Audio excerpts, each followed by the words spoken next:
Hoje, como prometido, nós vamos falar um pouquinho do Cântico de Moisés e entender o quanto isso vai refletir para nós lá no Apocalipse nas questões escatológicas. Paz de Cristo, meus irmãos, meu nome é Israel Fontoura e hoje nós estamos aqui mais uma vez no canal Reino de Deus e eu quero trazer um estudo especial para você, para entendermos as questões dos últimos dias, na realidade questões relacionadas ao arrebatamento. Mas antes de iniciarmos o vídeo, eu quero pedir para que você se inscreva aqui no nosso canal, para que você deixe o seu like e compartilhe esse vídeo com outras pessoas. Quando você faz isso, você ajuda muito o canal no engajamento e você ajuda a levar esse vídeo para outras pessoas. E eu quero dizer para você também que você pode se inscrever no nosso Telegram, no nosso Instagram, que você vai estar ajudando bastante também. Irmão, já vem alguns dias que eu venho falando aqui para os irmãos sobre o Cântico de Moisés. Eu fiz um vídeo escatológico onde eu tratei dessa questão do Cântico de Moisés e eu prometi que eu traria um estudo sobre o Cântico de Moisés. E hoje eu quero falar com vocês. Na verdade, esse vídeo a gente não vai conseguir terminar nessa primeira parte, né? Existem alguns aspectos que eu quero demonstrar, mas vai ter que ser feito em pelo menos duas partes. Mas a gente vai dar início hoje. Irmãos, quando eu estava tratando da questão escatológica do arrebatamento, em alguns vídeos que eu fiz aqui no canal, eu cheguei a falar sobre o Cântico de Moisés e as coisas que eles apontam para nós. Então eu quero mostrar para você o quanto Deus ele já mostrava lá no passado coisas que aconteceriam lá no futuro, coisas que Deus demonstrariam no último tempo, porém ele mostra isso lá no princípio. Então você vai ver o quanto isso vai edificar a sua vida. E nós vamos através desse estudo, podemos não compreender apenas as questões escatológicas, mas coisas relacionadas, por exemplo, à própria lei de Deus. Por que existe um tabernáculo terreno? Por que apareceu o sacrifício pelos pecados? Tudo isso nós vamos ver ao longo deste estudo aqui. Não nessa parte especificamente, mas ao longo das partes que nós vamos gravando aí. Então vamos ler em Apocalipse 14, do verso 1 ao 5, que vai dizer o seguinte. Então veja que interessante, aqui no verso 1, você vai ver que vai tratar sobre o Monte Sião e vai tratar sobre os 144 mil. Nós podemos estudar os 144 mil futuramente, mas eu quero que você entenda aqui que esse texto ele trata sobre os 144 mil, mas ele também trata da igreja. Quando nós formos estudar os 144 mil, vai ficar mais claro de você entender isso daqui. Mas no verso 1 diz o seguinte: olhei, eis o Cordeiro em pé sobre o Monte Sião. Veja, eles estão no Monte Sião, e com eles 144 mil, tendo na fronte escrito o seu nome e o nome do seu pai. Quando nós olhamos para a descrição das 7 igrejas, nós vamos ver que os vencedores das 7 igrejas, eles receberiam como seu prêmio, como seu galardão, ter o nome de Cristo e o nome do seu pai e o nome da Jerusalém escritos em si. Então você vê que é uma referência que está apontando para os vencedores. E aqui a gente vê o seguinte, que vai dizer mais para frente: ouvi uma voz no céu como de muitas águas, como voz de grande trovão, e também a voz que eu ouvi era como de arpistas quando tangem a sua harpa. Então, uma característica que nós vamos ver na Escritura, principalmente no Apocalipse, é que demonstra a questão do cântico, a questão das músicas e das melodias relacionadas ao sacerdócio, relacionados aos levitas. Então, os 144 mil, eles têm essa relação com o sacerdócio, eles têm essa relação com as alianças de Deus. Por isso que nós vemos aqui que fala que os 144 mil junto com o Cordeiro estão onde? No Monte Sião. E o Monte Sião é a relação do monte de Deus, a habitação do Senhor. Em Gálatas capítulo 4, a partir do verso 21, nós vamos ver que a primeira aliança ela vai ser chamada de Agar. E que aqueles que estão em Agar, eles chegaram no Monte Sinai. Mas em Hebreus fala que nós nos achegamos à nova aliança. E a nova aliança, ela fala do Monte Sião. Então existe essa relação aqui que nós vamos explorar ao longo desse vídeo.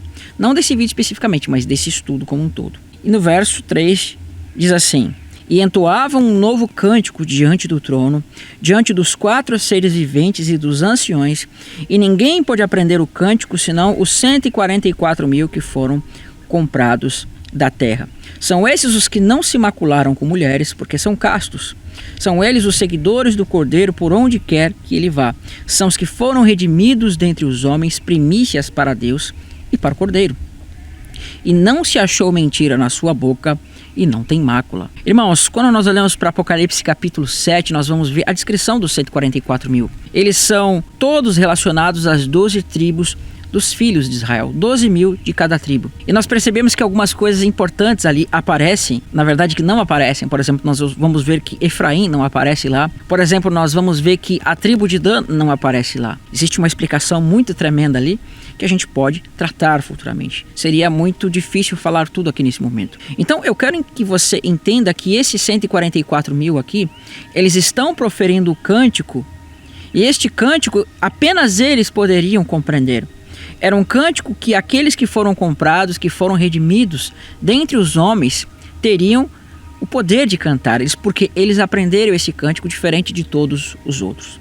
Então nós percebemos que eles foram redimidos como primícias para Deus. E primícias na Escritura é aquilo que aponta para o que é santo, aquilo que era separado para Deus. Então eles foram separados para Deus como primícias, porque são santos. Quando nós olhamos para 1 Coríntios capítulo 15, é dito que Cristo ressuscitou como primícia dentre os mortos. Nós precisamos entender que quando nós nos unimos, nos fizemos um com Cristo, nós nos tornamos primícia nele. Basta você olhar para Levítico capítulo 23 e 25, especificamente quando trata do Pentecostes, que no dia do Pentecostes, pães das primícias eram entregues ao sacerdócio. Então isso está apontando para o quê? Para aquele pão da primícia que estava sendo entregue lá no Pentecostes. Tem um vídeo sobre festas que eu falo sobre isso aqui no canal. Então aqui a gente está vendo que os 144 mil estão aprendendo este cântico. E eles têm descrições daqueles que são vencedores, que recebem o nome na sua frente e na sua face, o nome do Pai e o nome do Filho. Isso nos lembra o que está escrito lá em Mateus, capítulo 28, verso 19, que diz que as pessoas deveriam ser batizadas no nome do Pai, no nome do Filho. Por quê? Porque quando você se converte, você recebe o batismo, é como se Deus estivesse escrevendo na sua fronte e na sua mente aquele nome que é o termo Yud-He, Vav-He, que é o nome do Pai, o nome do Filho, o nome que é dado ao Espírito também, que tem o Espírito. E a gente percebe que isso apontava lá na lei, porque o sacerdote ele utilizava uma tiara que estava escrito Kadosh Layahweh, que significa santidade ao Senhor. E você vê que o nome de Deus estava naquela tiara que o sacerdote utilizava. E eles estão utilizando o nome de Deus na fronte, que está apontando para aquela tiara que os sacerdotes deveriam utilizar, mais especificamente o sumo sacerdote. E quando nós olhamos para Apocalipse 15, a partir do verso 2, nós temos o seguinte texto: vi como que um mar de vidro mesclado de fogo, e os vencedores da besta e da sua imagem, e o número do seu nome, que se achavam em pé no mar de vidro e tendo harpas de Deus. Este mar de vidro ele é apontado como sendo parte do trono de Deus, é apontado como tipificado naquele templo de Ezequiel, aquele rio que procedia de dentro do templo. E é aquilo também que Cristo fala, que aquele que crê nele, rios de água viva fluirão deles. Então isso aqui é uma relação com o Espírito Santo. Eles estão imersos no Espírito Santo, eles estão imersos neste rio de águas cristalinas. Como diz assim, um mar de vidro mesclado com fogo, os vencedores da besta e da sua imagem. Lembre que nós falamos de ser batizados no Espírito e no fogo. Aqui você está vendo o Espírito apontando para esse rio. O fogo é a purificação. E da sua imagem e do número do seu nome, os que se achavam em pé no mar de vidro, tendo harpas de Deus. Então, o que nós vimos lá em Apocalipse 14? Que os 144 mil, eles tinham harpas, e estas harpas, apenas eles poderiam entoar os cânticos. Por quê? Porque eles foram vencedores. E aqui nós vemos que estes vencedores, os vencedores da besta e da sua imagem e do número do seu nome, eles também estão tangendo harpas. E o que eles vão cantar nesse cântico? E entoavam o cântico de Moisés, servo de Deus, e o cântico do Cordeiro, dizendo: grandes e admiráveis são as tuas obras, Senhor Deus Todo-Poderoso. Justos e verdadeiros são os teus caminhos, ó Rei das Nações. Quem não temerá e não glorificará o teu nome, ó Senhor? Pois só tu és santo. Por isso todas as nações virão e adorarão diante de ti, porque os teus atos de justiça se fizeram manifestos. Então veja, aqui nós estamos vendo que eles estão cantando o cântico de Moisés e o cântico do Cordeiro. E isso significa para nós que eles estão cantando um cântico que na verdade aponta para aquilo que Moisés falou e aponta para as palavras de Cristo. Porém, somente eles poderiam cantar. Só eles poderiam aprender este cântico. Por quê? Porque são coisas relacionadas àqueles que vencem, aqueles que estão vencendo o mundo, aqueles que vencem esse sistema e aqueles que vencem a besta. E este cântico que eles cantam é justamente o cântico do Cordeiro e o cântico de Moisés. Mas por que somente eles podem aprender e por que somente eles podem cantar? Irmãos, quando nós vamos cantar, quando nós vamos proferir alguma coisa, nós precisamos aprender, ensaiar, treinar. Você que é músico, talvez você saiba o quanto é difícil treinar e ensaiar uma música. E quanto mais pessoas cantam, quanto mais pessoas tocam, muito mais difícil é o ensaio. E aqui nós estamos vendo que eles têm o poder do Espírito Santo, e o Espírito Santo está profetizando por meio deles, e eles estão cantando todos eles em conjunto, nós vamos ver que a Bíblia está falando aqui que, se nós pegarmos aquele termo literal, 144 mil homens, seriam pelo menos 144 mil pessoas que estariam cantando a mesma coisa. Então você já imaginou o quão difícil é isso?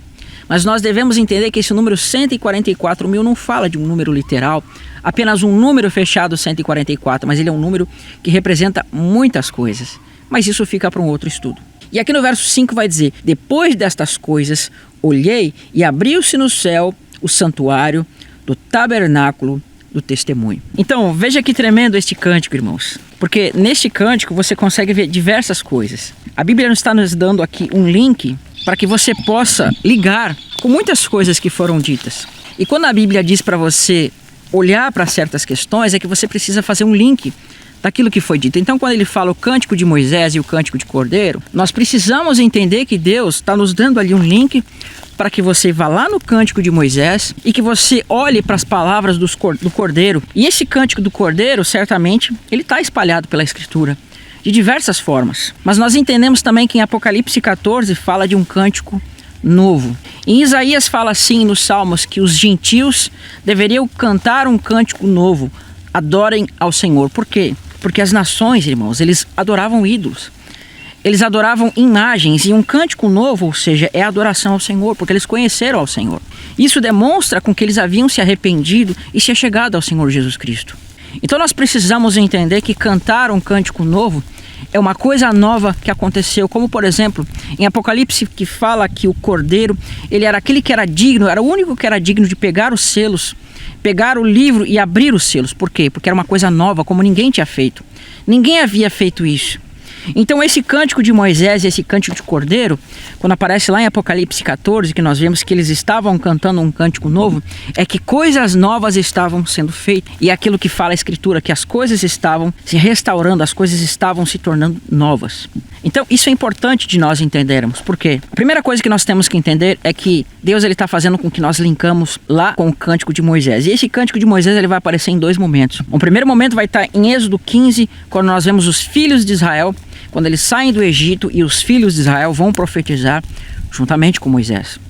E o outro ponto vai estar em Deuteronômio 32, quando ele vai cantar um cântico como testemunho contra os filhos de Israel e demonstrar as coisas do passado, ele vai mostrar as coisas do futuro. Por isso é importante que nós venhamos a ver este texto para tentarmos entender corretamente. Então, olha que interessante aqui, irmãos, o que eu vou mostrar para você. Porque diz assim, em Êxodo capítulo 15, verso 1, você vai ter o seguinte texto. Nós vamos mais ou menos até o verso 18, porque diz assim: então Moisés e os filhos de Israel, este cântico ao Senhor, e disseram, entoou Moisés, né? Veja, eles estão cantando, entoando. Moisés e os filhos de Israel, este cântico ao Senhor, e disseram, cantarei ao Senhor porque triunfou, gloriosamente lançou no mar o cavalo e seu cavaleiro. No primeiro momento, irmãos, nós vamos olhar para esse texto e nós vamos ver questões históricas, como questões do próprio Senhor quando tirou o povo do Egito. Quando o Senhor tirou o povo do Egito e, de fato, o Senhor lançou o cavalo e o seu cavaleiro no mar. Isso é uma referência a quem? A Faraó sendo derrubado no Mar Vermelho. Mas no segundo momento nós vamos ver que isso trata também de coisas relacionadas ao futuro, irmãos. Coisas que ainda não aconteceram e devem acontecer. Veja porque diz assim, e o Senhor triunfou, gloriosamente lançou no mar o seu cavalo e seu cavaleiro. Irmãos, quando nós olhamos para Apocalipse, nós vamos ver que em Apocalipse 19, quando o Cordeiro ele vem com a sua igreja, quando ele vem com aqueles cavaleiros vestidos de brancos e montados em cavalos brancos, nós vamos ver que vai haver uma peleja lá. E nesta peleja, a besta e os reis da terra vão pelejar contra o Cordeiro.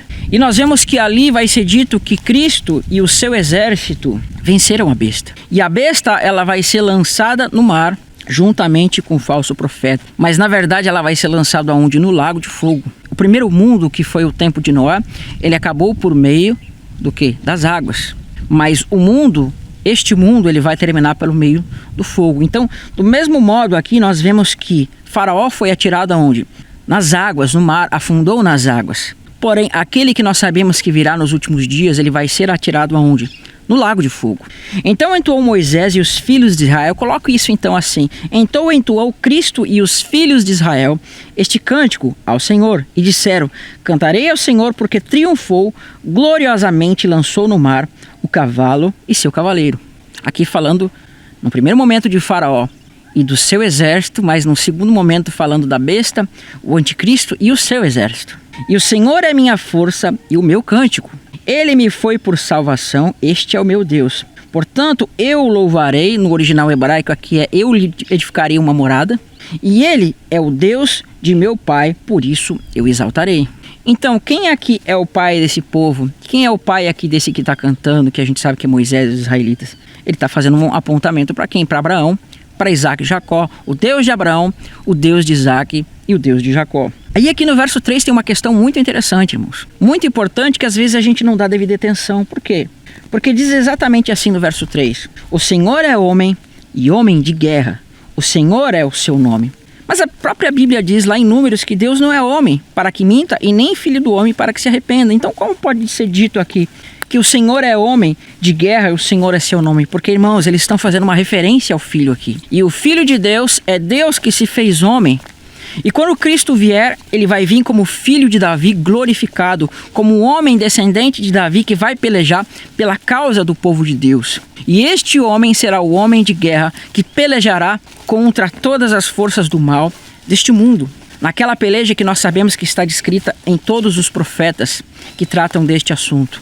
Então, o Senhor é o homem de guerra, o Senhor é o seu nome. Cristo é o varão valente, Cristo é o homem de guerra de Deus que vai pelejar pela causa do seu povo. E aqui diz o seguinte no verso 4, e lançou no mar os carros de Faraó, e o seu exército e os seus capitães afogaram-se no mar vermelho. Como eu falei, em um primeiro momento nós vemos aqui Faraó, mas em um segundo momento glorioso da vinda de Cristo, Deus está mostrando no passado com elementos que falam de coisas históricas, coisas que vão acontecer no futuro. Porque aquilo que foi no passado tornará a acontecer no futuro mais uma vez. Então, passe isso para os dias que vão acontecer, passe para os nossos dias. Nós hoje estamos como se estivéssemos no Egito e nós estamos esperando ao nosso Senhor para vir nos tirar deste mundo terrível. E existe um faraó que está dominando sobre esse mundo. E existe um homem perverso, que na verdade é o diabo, que domina sobre esse mundo. E logo o seu faraó se levantará para nos aprisionar, irmãos. Então diz assim, os vagalhões os cobriram e desceram às profundezas como pedra. A tua destra, Senhor, é gloriosa em poder, e a tua destra, ó Senhor, despedaça o inimigo. O que é a destra de Deus? O que fala da destra de Deus, irmãos? Isaías 53 diz assim, quem creu na nossa pregação e a quem foi revelado o braço do Senhor, porque ele foi subindo como renovo, perante ele, raiz de uma terra seca, não vimos formosura nele. Cristo é o braço do Senhor, Cristo é a destra de Deus, como diz no Salmo 110. Disse o Senhor a meu Senhor, assenta à minha direita até que eu ponha os teus inimigos por estrado dos teus pés. Cristo é a destra do Senhor, é o braço do Senhor. E aqui diz, e a tua destra, ó Senhor, é gloriosa em poder. Percebe a relação com Cristo glorificado aqui? E a tua destra, ó Senhor, despedaça o inimigo. Na grandeza da tua excelência derribas os que levantam contra ti. E envias o teu furor e os consome como restolho. Como o refolgar das tuas narinas, amontoaram-se as águas, e correntes pararam em montões, e os vagalhões se coalharam-se no coração do mar. Aí veja aqui, agora passe isso para o futuro. Aqui você vai ver que tem elementos que não aconteceram lá naquele tempo e vão acontecer no futuro. Pois que diz, o inimigo dizia, perseguirei e os alcançarei, repartirei os seus despojos e a minha alma se fartará deles. Arrancarei a minha espada e a minha mão os destruirá. Veja, este é o momento em que eles estavam saindo da terra do Egito e Faraó leva os seus exércitos para que os exércitos vencessem a Israel. E ele dizia, vou tomar os despojos daquele povo, porque os israelitas tinham tomado ouro e prata, eles despojaram os egípcios. Porém, aqui nós vemos que ele está querendo tomar aquilo que o Senhor havia dado para eles. E vai dizer o seguinte, sopraste com o teu vento, ou seja, o teu espírito, e o mar os cobriu. Afundaram-se como chumbo em águas impetuosas. Isso aconteceu no Egito. Ó Senhor, quem és como tu entre os deuses? Quem é como tu glorificado em santidade, terrível em feitos gloriosos, que opera maravilhas? Estendestes a tua destra e a terra os tragou, e com a tua beneficência os guiastes, o povo que salvastes com a tua força, e os levaste para a habitação da tua santidade. Olha que tremendo. Aqui nós vemos que é dito que a destra do Senhor, ela foi gloriosa e que o Senhor soprou o seu vento, ou seja, uma referência ao seu Espírito Santo. E quando ele fez isso, a terra abriu-se e tragou os inimigos. Só que nós não vemos que isso aconteceu no Êxodo, porque nós vemos que no Êxodo as pessoas, elas afundaram no Mar Vermelho. Mas aqui diz no verso 12, estendeste a tua destra e a terra os tragou. E sabe onde isso vai acontecer? Em Apocalipse 12, irmãos. Porque em Apocalipse 12 vai dizer que Deus, ele levou a mulher até o deserto e o diabo se enfureceu contra a mulher e fez com que o rio saísse da sua boca. E quando aquele rio saiu da sua boca para perseguir a mulher, nós vamos ver que lá é dito em Apocalipse 12 que a terra abriu a sua boca e socorreu a mulher que estava sendo sustentada durante 1260 dias no deserto. Aqui você já está vendo o que, irmãos? Que Deus ele já está nos dando um link para o futuro, porque isso não aconteceu. Porque Deus, neste cântico de Êxodo, ele fala de coisas do passado e coisas do futuro. Ele pega contextos do passado, mostra o cumprimento das coisas do passado, mas ao mesmo tempo ele traz referências ao futuro. Por quê? Porque tem coisas que não se cumpriram aqui. Agora no verso 13 ele vai dizer o seguinte, irmãos: com a tua beneficência guiaste o povo que salvaste. Veja, Cristo é a salvação, uma referência a Cristo. E com a tua força levaste a habitação da tua santidade. E diz mais, os povos ouviram e eles se estremeceram, agonias apoderaram-se dos habitantes de Filistia. E os príncipes de Edom se perturbaram, dos poderosos de Moabe se apodera o temor. E esmoecem todos os habitantes de Canaã. Sobre eles cai espanto e pavor pela grandeza do teu braço. Olha que tremendo. Cai espanto e pavor pela grandeza do teu braço, e emudece-se como pedra, até que passes o teu povo. O povo, ó Senhor Deus, até que passe o povo que tu adquiriste. Olha que tremendo esse verso aqui, o verso 16, irmãos, porque diz, sobre eles cai espanto e pavor pela grandeza do teu braço. Emudecem como pedra, até que passe o teu povo, ó Senhor, até que passe o povo que tu adquiriste. Irmãos, adquirir aqui significa comprar. E este comprar aqui está sendo mostrado como pessoas que foram compradas de outros senhores. É a expressão aqui. Então, nós precisamos entender que, de fato, quando o povo saiu do Egito, historicamente falando, Deus estava comprando eles por meio de sinais e prodígios e maravilhas que aconteceram lá. E aquele cordeiro que foi morto lá representava o sangue de Cristo sendo derramado. Mas nós precisamos entender que aqui diz assim, sobre eles cai espanto e pavor pela grandeza do teu braço. Irmãos, Cristo é o braço do Senhor. E este braço do Senhor fez maravilhas na terra do Egito. E o Senhor tirou eles da terra do Egito. Mas eu quero dizer para você que este mesmo braço que fez maravilhas na terra do Egito é o mesmo que fará maravilhas nos últimos dias. O poder será grande no braço do Senhor e o seu povo será tirado mais uma vez. E desta forma, nós que fomos adquiridos por meio do sangue de Cristo, por meio do corpo de Cristo, passaremos e tomaremos posse daquilo que Deus tem prometido. Agora veja o verso 16, ou melhor, o verso 17, isso não se cumpriu, irmãos. Isto não se cumpriu, mas se cumprirá no futuro que nós esperamos, pois diz, tu os introduzirás e os plantarás no monte da tua herança. E o que nós vimos lá no início de Apocalipse 14, que os 144 mil, eles estão com o Senhor no Monte Sião. E o Monte Sião é o monte de Deus, o monte da herança do Senhor. Você consegue perceber que lá eles estavam com cântico ao Senhor com harpas? E aqui o povo está cantando e está sendo dito, tu os introduzirás e os plantarás no monte da tua herança. No lugar que aparelhaste, ó Senhor, para a tua habitação, no santuário, ó Senhor, que as tuas mãos estabeleceram. Em Atos capítulo 17, Isaías 66, diz que Deus não habita em templos feitos por mãos de homens. Mas aqui é dito que eles seriam introduzidos no tabernáculo, no templo, e algumas traduções colocam aqui no teu trono. Algumas traduções colocam isso. Então, irmãos, eles não estavam sendo introduzidos nesse texto, naquele tabernáculo edificado por Moisés. Eles não estavam sendo introduzidos naquele templo edificado por Salomão, mas eles estavam introduzidos. Eles seriam introduzidos no templo, no santuário que as mãos do Senhor edificaram, e não as mãos do homem. Portanto, irmãos, esse verso não se cumpriu. Pois Israel, quando saiu do Egito e chegou até o deserto, você percebe que quando eles chegaram no deserto, eles foram introduzidos aonde? Em um tabernáculo feito por mãos de homens, com peças que vieram do Egito, ouro que veio do Egito e muitas coisas que vieram do Egito. Portanto, aquele tabernáculo foi edificado pelas mãos dos homens. Ainda que era a figura das coisas celestes, ele foi edificado pelas mãos dos homens. E não era esse o tabernáculo que Deus tinha em mente. Por isso você precisa entender que isso aqui trata de coisas futuras. Então, quando nós olhamos para esse texto, tendo em mente o que está no futuro, você precisa entender que este é o cântico de Moisés.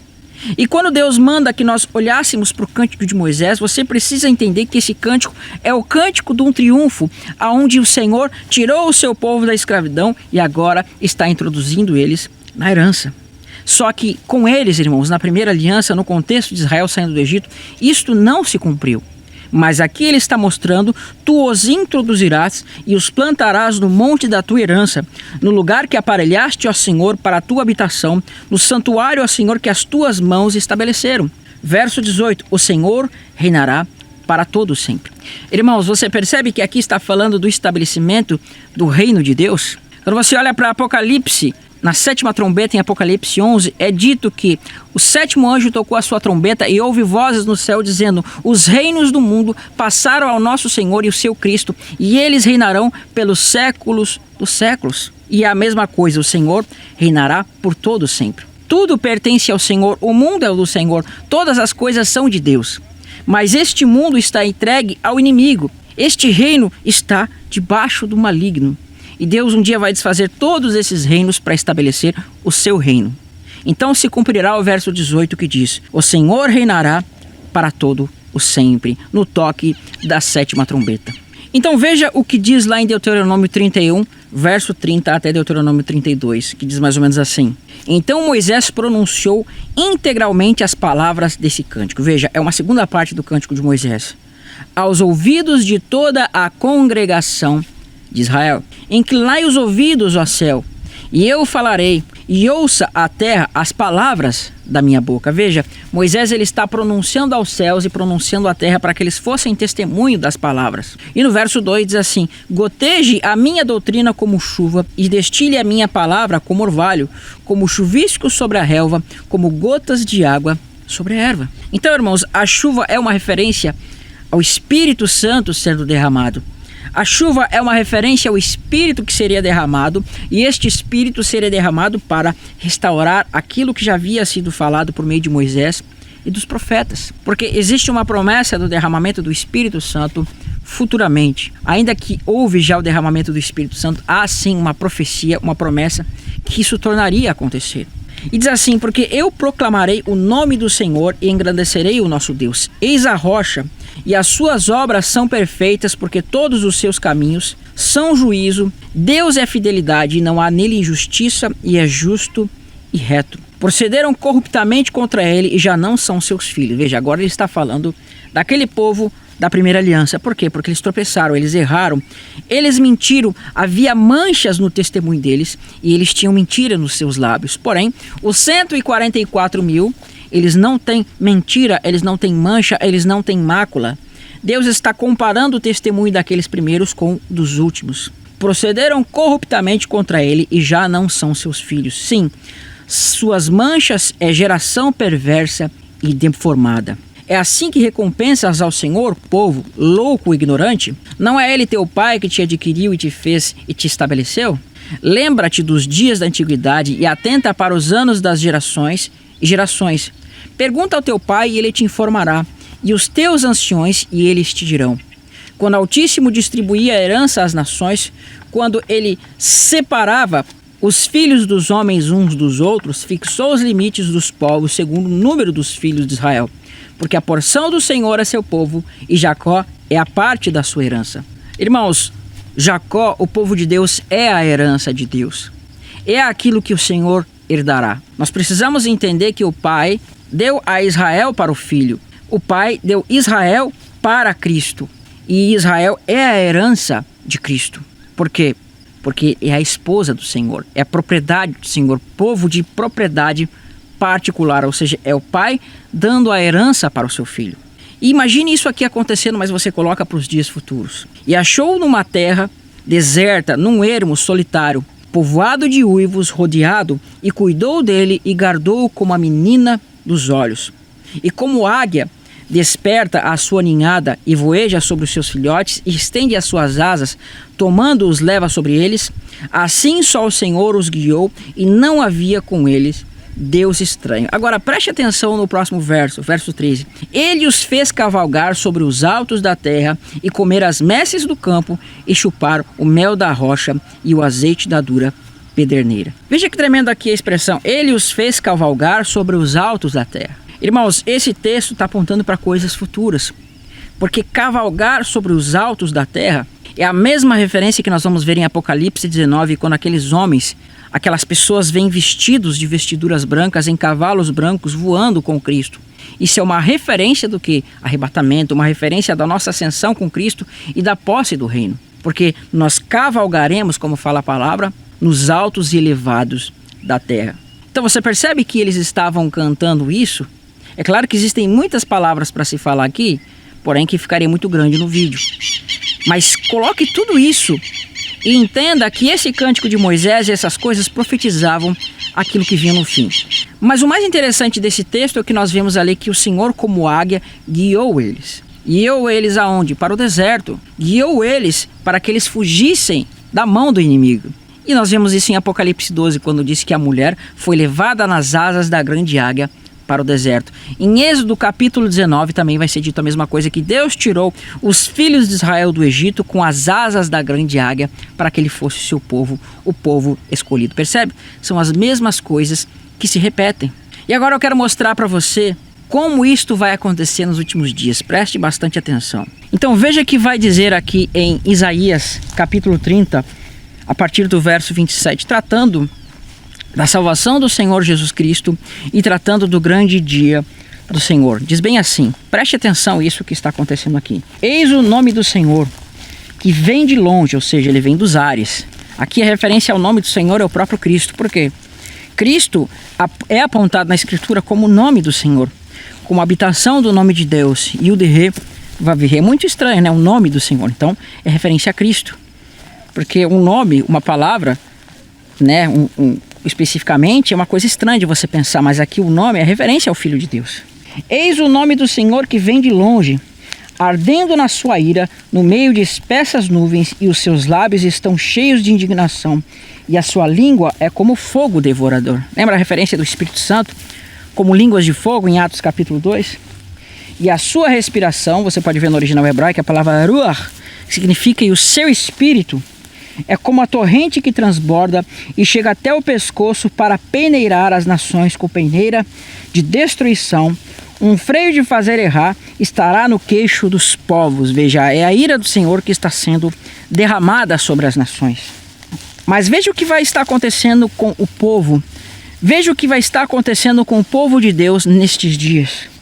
Um cântico haverá entre todos vós, como na noite em que celebra a festa santa. Veja, na noite que celebra a festa santa, qual é essa festa? É a Páscoa, a Pessah. Quando o povo de Israel saiu do Egito, nós percebemos que eles estavam naquela noite quando o Senhor passou pela terra do Egito à meia-noite. Então eles cantaram ao Senhor o cântico também que nós vemos ali em Êxodo. Tudo faz parte desse cântico. Eles cantaram de alegria quando saíram do Egito. E aqui fala, enquanto a ira de Deus está caindo sobre a terra, nós vemos que um cântico haverá entre vós, como na noite em que se celebra a festa santa, e a alegria de coração como a daquele que sai ao som de flauta, para ir ao monte do Senhor, a rocha de Israel. E qual é esse monte? Como nós vimos, Senhor, até que passes o teu povo, o povo que tu adquiristes, e tu os levarás no monte da tua herança. Por isso diz, aquele que sai ao som de flauta para ir ao monte do Senhor. Os 144 mil, irmãos, eles estão sobre o monte Sião. Por quê? Porque sobre eles se cumpre isso daqui. Porque sobre eles está se cumprindo aquilo que está escrito aqui na Escritura. Então dirá assim no verso 30, o Senhor fará ouvir a sua voz majestosa e fará ver o golpe do seu braço. Percebe? Até que passes o teu povo, eles verão o teu braço glorioso e ficarão mudos, ficarão pálidos, como diz em Êxodo. e a sua voz majestosa, e fará ver o golpe do seu braço que descerá. Veja, Cristo descerá com indignação e ira no meio de chamas devoradoras e de chuvas torrenciais e tempestades de pedras de saraiva. Porque com a voz do Senhor será apavorada a Síria quando ele fere com vara, e cada pancada com vara que o Senhor lhe der será o som de tamborins e harpas, e combaterá vibrando de golpes contra eles. Olha que tremendo, irmãos. Nós estamos vendo aqui claramente a vinda de Cristo. E quando Cristo voltar, diferentemente do que tem sido ensinado em muitas igrejas, que Cristo vai vir invisível e as pessoas vão sair desaparecidas do nada e tudo mais, coisa que não tem fundamento nenhum na Bíblia, nós vemos que a vinda do Senhor será terrível.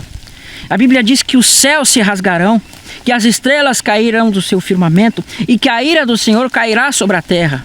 Será um dia terrível. Mas a Bíblia fala que aqueles que são do Senhor, eles terão um cântico nas suas bocas. E este cântico é aquele que está escrito em Apocalipse 14, que somente eles poderiam compreender porque eles foram comprados da terra. Quando nós lemos em Êxodo capítulo 15, você percebe que é dito que Moisés e os filhos de Israel cantaram um cântico glorioso. Irmãos, aquele cântico deve ter 2 ou 3 páginas da Bíblia. Ali não foi um simples cântico, mas Deus derramou o Espírito Santo em 600 mil homens, e 600 mil homens profetizaram, e todos em unissono, em uma só voz, cantaram ao Senhor aquele cântico. Então, quando você olha em Apocalipse 14 e 15, que fala do cântico de Moisés e do Cordeiro propriamente, é a mesma coisa que acontece. O Espírito Santo estará sobre aqueles que ressuscitarão.